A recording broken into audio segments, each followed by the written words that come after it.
ಎಲ್ಲರಿಗೂ ನಮಸ್ಕಾರ. ಇವತ್ತಿನ ನಮ್ಮ ಈ ವಿಶೇಷ ಚರ್ಚೆಗೆ ಸ್ವಾಗತ. ಇಲ್ಲಿ ನಾವು ಒಂದು ನಾಡು ಅಂದ್ರೆ ನಮ್ಮ ಕರ್ನಾಟಕ ಮತ್ತು ಅದರ ಜನರ ಕಥೆಯನ್ನ ಅರ್ಥ ಮಾಡ್ಕೊಳ್ಳಕ್ಕೆ ಒಂದು ದೊಡ್ಡ ಪ್ರಯಾಣವನ್ನೇ ಮಾಡಲಿದ್ದೇವೆ. ಶತಮಾನಗಳ ಹಿಂದಕ್ಕೆ ಹೋಗಿ ಎಲ್ಲವನ್ನೂ ನೋಡೋಣ ಬನ್ನಿ. ಹಾಗಿದ್ರೆ ನಮ್ಮ ಈ ಪ್ರಯಾಣದ ಮೊದಲ ಪ್ರಶ್ನೆ, ಕರುನಾಡು ಅನ್ನೋ ಹೆಸರು ಕರ್ನಾಟಕ ಅಂತ ಹೇಗೆ ಬದಲಾಯಿತು? ಈ ಪ್ರಶ್ನೆಗೆ ಉತ್ತರ ಹುಡುಕ್ತಾ ನಾವು ಭಾರತದ ಅತ್ಯಂತ ಐತಿಹಾಸಿಕ ಪ್ರದೇಶಗಳಲ್ಲಿ ಒಂದಾದ ನಮ್ಮ ನಾಡಿನ ಆಳವಾದ ಬೇರುಗಳನ್ನು ಅನ್ವೇಷಿಸೋಣ. ನಮ್ಮ ಈ ಕಥೆ ಶುರುವಾಗೋದು ಬಹಳ ಹಿಂದೆ, ಪ್ರಾಚೀನ ಕಾಲದಲ್ಲಿ. ಅಂದ್ರೆ ಕರ್ನಾಟಕ ಅನ್ನೋ ಹೆಸರು ಕೂಡ ಇರದಿದ್ದ ಕಾಲದಲ್ಲಿ. ಆ ಕಾಲದಲ್ಲಿ ಈ ನೆಲವನ್ನ ಒಂದು ದೊಡ್ಡ ವಿಶಾಲವಾದ ಸಾಮ್ರಾಜ್ಯ ಆಳ್ತಾ ಇತ್ತು. ಯೋಚನೆ ಮಾಡಿ, ಸುಮಾರು ಕ್ರಿಸ್ತಪೂರ್ವ 3ನೇ ಶತಮಾನದ ಮಾತು ಇದು. ಆಗ ಈ ಇಡೀ ಪ್ರದೇಶ ಸಾಮ್ರಾಟ್ ಅಶೋಕನ ಮೌರ್ಯ ಸಾಮ್ರಾಜ್ಯದ ಒಂದು ಭಾಗವಾಗಿತ್ತು. ಇದರಿಂದ ಏನಾಯ್ತು ಅಂದ್ರೆ, ಮೊದಲ ಬಾರಿಗೆ ಒಂದು ವ್ಯವಸ್ಥಿತ ಆಡಳಿತ ಇಲ್ಲಿ ಬಂತು. ಅಂದ್ರೆ ತೆರಿಗೆ ಸಂಗ್ರಹಣೆ, ಸ್ಥಳೀಯ ಆಡಳಿತ, ಈ ಥರದ ವ್ಯವಸ್ಥೆಗಳು ಇಲ್ಲೇ ಶುರುವಾದವು. ಅಷ್ಟೇ ಅಲ್ಲ, ಜೈನ ಧರ್ಮದಂಥ ಧರ್ಮಗಳು ಈ ನೆಲದಲ್ಲಿ ಆಳವಾಡಿ ಬೇರೂರಿದ್ದು ಕೂಡ ಇದೇ ಸಮಯದಲ್ಲಿ. ಇಲ್ಲಿಂದ ಮುಂದೆ ಕಥೆ ಒಂದು ದೊಡ್ಡ ತಿರುವು ಪಡೆಯುತ್ತೆ. ಯಾಕಂದ್ರೆ ಈ ಪ್ರದೇಶಕ್ಕೆ ತನ್ನದೇ ಆದ ಒಂದು ವಿಶಿಷ್ಟವಾದ ರಾಜಕೀಯ ಮತ್ತು ಭಾಷಾ ಅಸ್ಮಿತೆ ಅಂದ್ರೆ ಒಂದು ಐಡೆಂಟಿಟಿ ರೂಪುಗೊಳ್ಳೋಕ್ ಶುರುವಾಗಿದ್ದು ಇದೇ ಘಟ್ಟದಲ್ಲಿ. ಇದು ನಿಜಕ್ಕೂ ಒಂದು ಐತಿಹಾಸಿಕ ಕ್ಷಣ. ಯಾಕಂದ್ರೆ ಮೊದಲ ಬಾರಿಗೆ ಹೊರಗಿನವರಲ್ಲ, ನಮ್ಮದೇ ನೆಲದ ಸ್ಥಳೀಯ ಶಕ್ತಿಯೊಂದು ಅಧಿಕಾರಕ್ಕೆ ಬಂತು. ಮಯೂರವರ್ಮ ಸ್ಥಾಪಿಸಿದ ಕದಂಬ ರಾಜವಂಶ.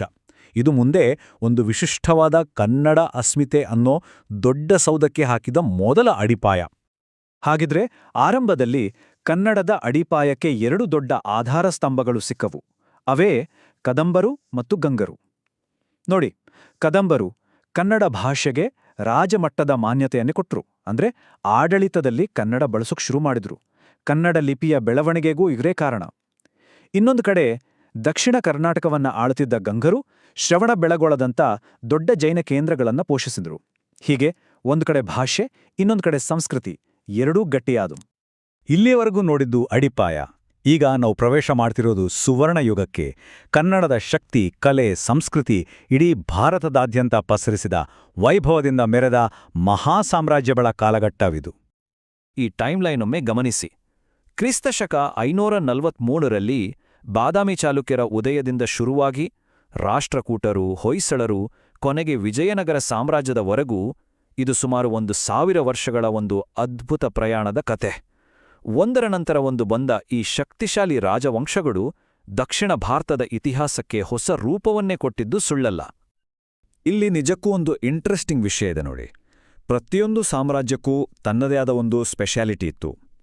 ಚಾಲುಕ್ಯರು ಅಂದ್ರೆ ತಕ್ಷಣ ನೆನಪಾಗೋದು ಐಹೊಳೆ, ಬಾದಾಮಿಯ ಅದ್ಭುತ ವಾಸ್ತುಶಿಲ್ಪ. ರಾಷ್ಟ್ರಕೂಟರು ಅಂದ್ರೆ ಸಾಹಿತ್ಯಕ್ಕೆ ಕೊಟ್ಟ ಮಹತ್ವ, ಅವರ ರಾಜಧಾನಿ ಮಾನ್ಯಖೇಟ. ಇನ್ನು ಹೊಯ್ಸಳರ ಬಗ್ಗೆ ಹೇಳ್ಬೇಕಾ? ಬೇಲೂರು, ಹಳೇಬೀಡಿನ ಶಿಲ್ಪಕಲೆ ನೋಡಿದಲ್ಲ ಸಾಕು. ಹೀಗೆ ಪ್ರತಿಯೊಬ್ಬರೂ ತಮ್ಮದೇ ಆದ ಒಂದು ವಿಶಿಷ್ಟ ಛಾಪನ್ನ ಮೂಡಿಸೋಗಿದ್ದಾರೆ. ಚಾಲುಕ್ಯರ ವಿಷಯಕ್ಕೆ ಬಂದ್ರೆ ಅದರಲ್ಲೂ 2ನೇ ಪುಲಕೇಶಿ ಅಂತ ಮಹಾದೊರೆಗಳ ಬಗ್ಗೆ ಮಾತಾಡಲೇಬೇಕು. ಇವರು ತಮ್ಮ ಸಾಮ್ರಾಜ್ಯವನ್ನ ದಕ್ಷಿಣ ಭಾರತದಾದ್ಯಂತ ವಿಸ್ತರಿಸಿದ್ದಷ್ಟೇ ಅಲ್ಲ, ಇವತ್ತು ನಾವು ನೋಡೋ ಅದ್ಭುತ ಶಿಲಾ ದೇವಾಲಯಗಳ ನಿರ್ಮಾಣಕ್ಕೆ ಕಾರಣರಾದರು. ಐಹೊಳೆ, ಬಾದಾಮಿಗಳಲ್ಲಿ ಇವರು ಮಾಡಿದ ವಾಸ್ತುಶಿಲ್ಪದ ಪ್ರಯೋಗಗಳು ಎಷ್ಟು ಮಹತ್ವದ್ದು ಅಂದ್ರೆ ಅದನ್ನ ದಕ್ಷಿಣ ಭಾರತದ ದೇವಾಲಯ ವಾಸ್ತುಶಿಲ್ಪದ ತೊಟ್ಟಿಲು ಅಂತಾನೆ ಕರೀತಾರೆ. ಚಾಲುಕ್ಯರ ನಂತರ ಬಂದವರು ರಾಷ್ಟ್ರಕೂಟರು. ಇವರು ಭಾರತದ ಅತ್ಯಂತ ಶಕ್ತಿಶಾಲಿ ಸಾಮ್ರಾಜ್ಯಗಳಲ್ಲಿ ಒಂದು. ಇವರ ಕಾಲದಲ್ಲಿ ಕೇವಲ ಯುದ್ಧ, ಸಾಮ್ರಾಜ್ಯ ವಿಸ್ತರಣೆ ಅಷ್ಟೇ ಅಲ್ಲ, ಕಲೆ, ವಾಣಿಜ್ಯ, ಸಾಹಿತ್ಯಕ್ಕೂ ಒಂದು ಸುವರ್ಣಯುಗ ಬಂತು.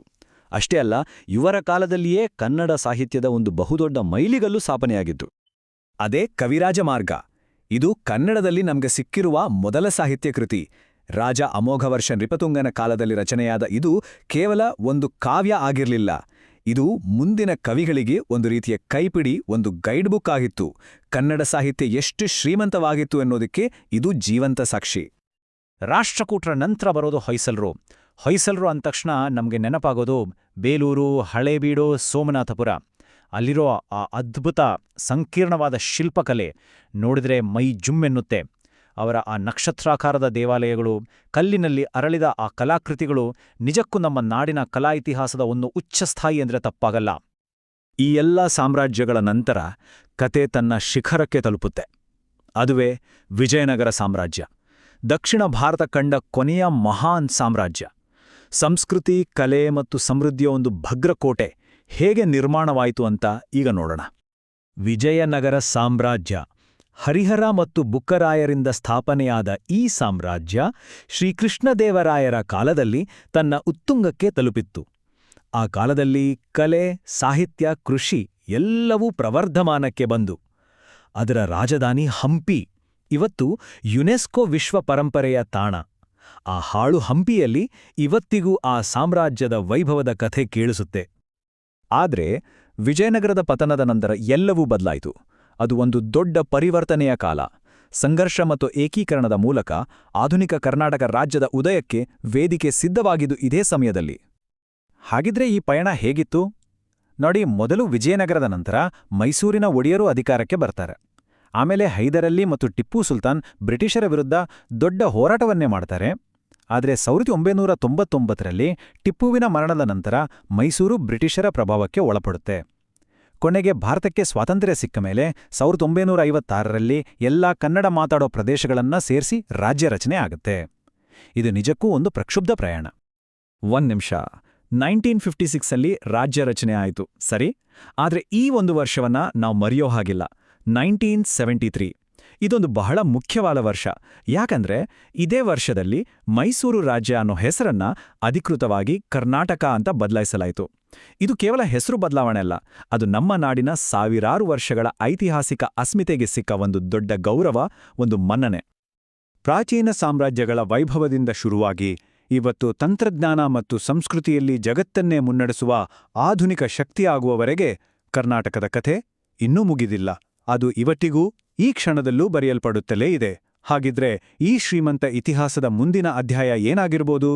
ಯೋಚಿಸಬೇಕಾದ ವಿಷಯ.